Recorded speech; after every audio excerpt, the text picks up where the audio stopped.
I'd like to share with you two questions that, for me, as a sales coach and consultant, that I really don't like. If you ask these questions, I'm going to apologize in advance if I offend you in any way, shape, or form, because I know they are quite common. Those two questions are, what are your pain points, and what keeps you up at night? For that first question, if someone were to ask me, what are my pain points? My back kind of hurts. My neck's a little stiff. Those are my pain points. What are your pain points? If someone said, what keeps you up at night? Well, our bedroom window's open. The turkeys are kind of loud outside. Our dog sometimes wakes us up. That's what keeps me up at night. What keeps you up at night?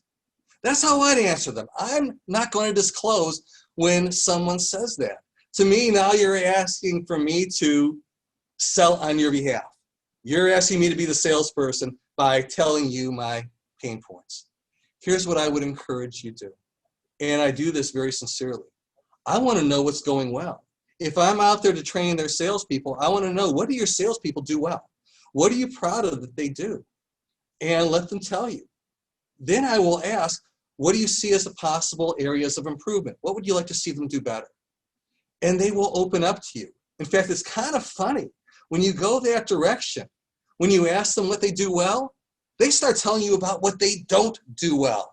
And then they'll stop and say, oh, wait, you asked me what did they do well? And then they'll keep going about what they don't do well. It's just what happens.